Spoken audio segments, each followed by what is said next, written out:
Ó Nossa Senhora de Lourdes, ouvi o louvor e a oração.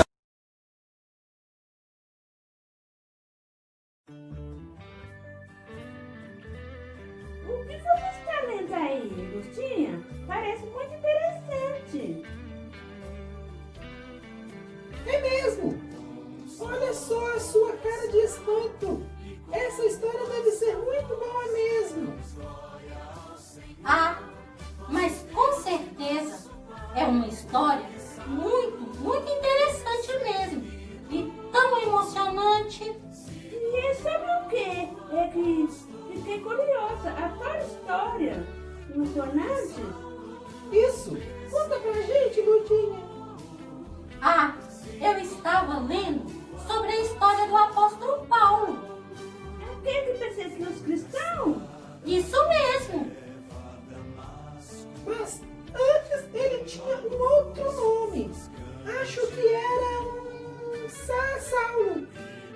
Sim, aqui diz que o nome dele era Saulo e que ele era um jovem muito inteligente, que conhecia muito bem as leis judaicas.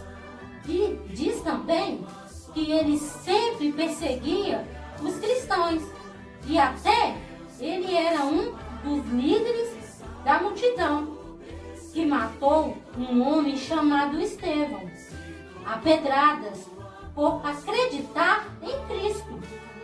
Nossa, que terrível ele era! Verdade! Ele devia ter muito ódio dos cristãos para persegui-los assim. Eu nem consigo imaginar o quanto. É mesmo? Mas por que será que ele tinha tanto ódio assim dos cristãos? Ah, sei lá. Talvez ele só tivesse aprendido que deveria ser assim. Pensando bem, era triste isso, né? Você aprender que deve odiar alguém por causa daquilo o que essa pessoa acredita? Verdade. Mas o legal dessa história é que Saulo, que depois se tornou Paulo, teve a chance de mudar e fazer a diferença para aquelas pessoas que antes ele perseguia. Que bom que ele teve uma nova chance e resolveu mudar. E graças a isso, pessoas como nós puderam conhecer sobre Jesus. Mas, conta pra gente em qual parte da história você parou, Ludinha? Ah, quando vocês chegaram, eu estava bem na parte conversão de Paulo. Sim. Então conta pra gente. Bom, como vocês já sabem, Paulo, ou melhor, Saulo, era um jovem muito inteligente e que conhecia todas as leis judaicas na ponta da língua, mas faltava a ele o principal, que era o amor ao próximo. Por isso, ele não tinha piedade e perseguia os cristãos, porque queria acabar com eles. Mas aconteceu que um dia, quando ele viajava para a cidade de Damasco para prender mais cristãos, uma luz muito forte vinda do céu brilhou em volta dele. Então ele caiu do cavalo e ouviu uma voz que dizia: Saulo, Saulo, por que você me persegue? Então ele perguntou: quem é você? Quem é o Senhor? Aí aquela voz respondeu: eu sou Jesus de Nazaré, aquele a quem você persegue. Saulo perguntou a Jesus o que ele deveria fazer. Então Jesus lhe disse para se levantar e entrar na cidade, pois lá saberia o que fazer. Saulo se levantou, mas ao abrir os olhos não conseguia enxergar. mais nada, ele estava cego. Oh, que assustador ficar cego assim de repente. Ainda mais sendo alguém tão orgulhoso e poderoso. Ah, sim, isso deve ter sido muito difícil. Depois de ter acontecido isso, Saulo foi para Damasco, como Jesus havia falado, e lá ficou por 3 dias, sem comer e sem beber nada. Nossa, aposto que nesses 3 dias ele deve ter pensado muito em tudo que havia feito.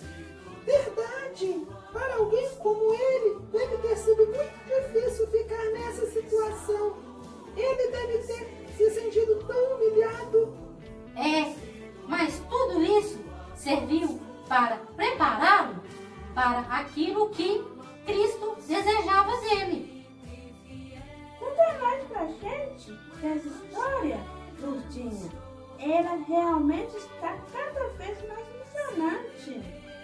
Então, acontece que perto de onde Paulo estava, tinha um seguidor de Jesus, chamado Ananias, a quem o próprio Cristo apareceu e pediu que ele procurasse por Saulo.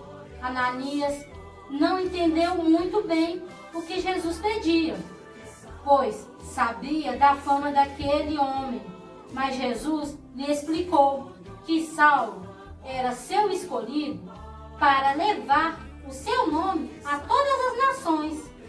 Ananias obedeceu às ordens de Jesus e foi até onde Saulo estava. Lá, chegando, impôs a mão sobre ele, e então Saulo voltou imediatamente a enxergar e ficou cheio do Espírito Santo. Nossa! Eu não me canso de admirar como Jesus é tão Maravilhoso, incrível, poderoso. tudo isso e mais um pouco. Sim, sim, o poder de Jesus não tem limites. E depois desse dia, Saulo, que passou a usar o nome de Paulo, começou a pregar sobre esse Cristo tão maravilhoso, incrível, poderoso e muito mais para todas as pessoas. Aqueles que o viam ficavam surpresos sobre a mudança dele, que de um perseguidor de cristão agora havia se tornado um fiel apóstolo que falava de Cristo com muita coragem a todos que o cercavam. E dessa maneira, Paulo começou a levar o nome de Jesus a muitos lugares e pessoas diferentes. Foi aqui que eu parei de ler a história. Então, é isso. Foi assim que aconteceu. A conversão de Paulo, que passou a ser chamado o apóstolo dos gentios, ou seja, aquele que primeiro levou o evangelho de Jesus para fora de Israel, a outros povos além dos judeus. Sabe, Paulo foi mesmo muito corajoso. No final das contas, pois é preciso muita coragem para aceitar assim a própria fé em tudo que acredita e ainda colocar a própria vida em risco para falar disso com outras pessoas. Oh, com certeza! Mas acontece que Paulo viu a verdade quando Jesus apareceu para ele. E então não podia mais viver como antes. Por isso, se tornou um novo homem. E quando o Espírito Santo veio sobre ele, recebeu tudo o que precisava para cumprir a missão que Jesus tinha dado a ele. Oh, isso mesmo. E sabe, a partir de agora, ser tão corajosa como Paulo e levar o nome de Jesus para muitas pessoas, jovens, adultos, crianças e velhos, para ajudá-los a se converterem, assim como Paulo se converteu. Já sei! Então vamos fazer um vídeo e colocar no YouTube falando sobre Jesus. Assim, também vamos evangelizar como Paulo fez, só que do nosso jeito. Boa! Vamos